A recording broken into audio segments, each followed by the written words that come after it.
आमच्या सर्वांचे आदरणीय नेते सर्व खेडेकर थोड्याच वेळात या ठिकाणी या आंदोलनाला पाठिंबा देण्याकरता येत आहेत। साहेबांना आपल्याला निवेदन सर्वांना विनंती आहे की आपण आत्माने बसावं।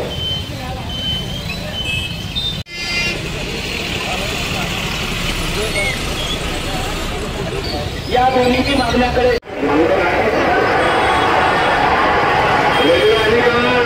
अध्यक्ष पाहिलं तर आमच्या या ठिकाणी पाहिलं तर एक स्वर्गीय सूर्यकांत बाहेकर, त्यानंतर वसंतराव पाटील मलकापूरचे आणि आपण सर्व मिळून खामगाव जिल्ह्याचा हा लढा प्रशस्त करू एवढी ग्वाही आपण या ठिकाणी आम्हाला दिली। मनापासून आपले खूप आभार व धन्यवाद। कसा देत नाही आपली कर्जमाफी, शेतकरी कर्जमाफी, खामगाव जिल्हा कर्जमाफी असा कसा देत नाही, असा कसा देत नाही, खामगाव जिल्हा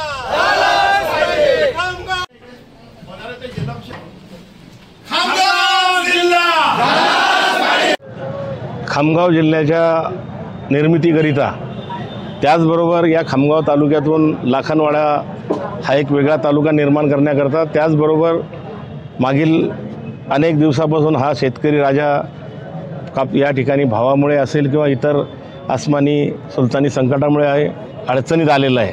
त्याला दिलासा म्हणून त्याची संपूर्ण कर्जमाफी व्हावी म्हणून आमचे काँग्रेस पक्षाचे नेते, या विभागाचे माजी आमदार आदरणीय दिलीप कुमारजी सानंदा साहेब यांनी हे आंदोलन सुरू केलं।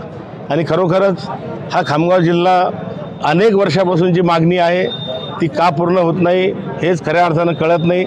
ज्यावेळेस 14ला मोदीजी येऊन पंतप्रधान पदावर असताना सांगतात की हा खामगाव जालना रेल्वे मार्ग असेल, खामगाव जिल्हा असेल, हा आतापर्यंत का झाला नाही, आपण करू, परंतु 10 वर्ष त्यांना का विस्मरण पडलं।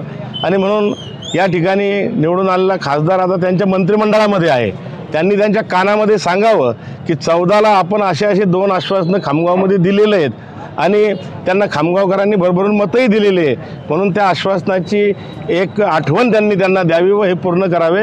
येणाऱ्या काळामध्ये शेतकऱ्यांच्या कर्जमाफी करता असेल, या खामगाव जिल्हा निर्मिती करता असेल, सानंद साहेब जेही आंदोलन छेडतील त्यांना आम्ही संपूर्ण पाठिंबा देऊ।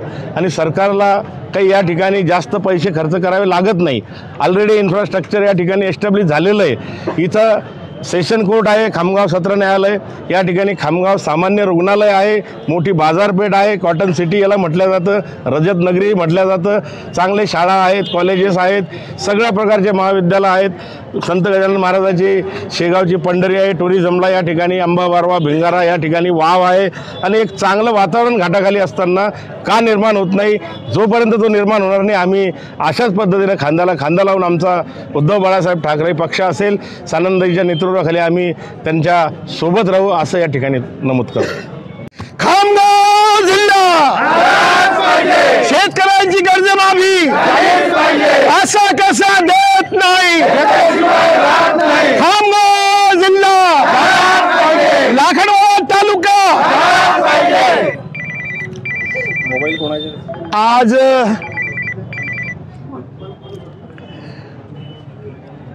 खामगाव जिल्हा झाला पाहिजे व बळीराजाची संपूर्ण कर्जमाफी झाली पाहिजे।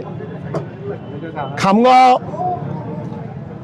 तालुक्याचं विभाजन करून लाखनवाडा स्वतंत्र तालुका झाला पाहिजे, यासाठी आज एक दिवसीय लाक्षणिक धरणे आंदोलन या ठिकाणी पार पडलं।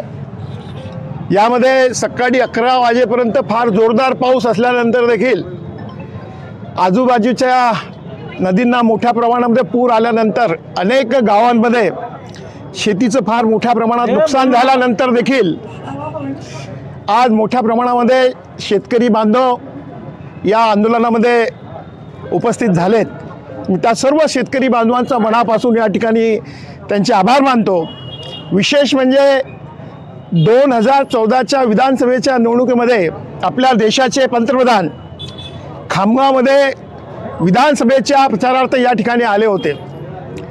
त्यांनी प्रचार सभेमध्ये अशा मोठ्या प्रमाणामध्ये सांगितलं होतं, खामगाव जिल्हा आतापर्यंत झालं का, खामगाव जालना रेल्वे मार्गे झालं का, हा जो प्रदेश आहे या परिसरामध्ये कॉटन सिटी म्हटली जाते, मोठ्या प्रमाणामध्ये शेतकरी आत्महत्या करतात, याला जबाबदार कोण आहे असं म्हणून त्यांनी आम्हाला आश्वासन दिलं होतं. तरी देखील आज 10 वर्षे झाले. केंद्रामध्ये त्यांचं सरकार, राज्यामध्ये त्यांचं सरकार, डबल इंजिनचं सरकार ते म्हणतात, पैशाची कोणतीच कमतरता नाही असं ते म्हणतात. मोठ्या प्रमाणामध्ये महाराष्ट्रातून GST व इतर कर मोठ्या प्रमाणामध्ये दिले जातात, परंतु अद्यापपर्यंत 10 वर्षापूर्वी जे आश्वासन पंतप्रधान महोदयांनी दिलेलं आहे ते अद्यापपर्यंत त्यांनी पूर्ण केलेलं नाही, ही खेदाची बाब आहे. म्हणून आज त्यांचं लक्ष वेधण्यासाठी मोठ्या प्रमाणामध्ये आमचे या लोकसभा मतदारसंघातील आमचे उमेदवार आदरणीय नरभाऊ खेडेकर या समेत सर्व या परिसरातील शेतकरी संघटनेचे नेते, भारी बहुजन महासंघाचे सर्व नेते व सर्व खामगाव मतदारसंघातील संघटना यांनी पाठिंबा देऊन आजच्या या आमच्या जीवाभावाच्या मागणीला त्यांनी पाठिंबा दिलेला आहे.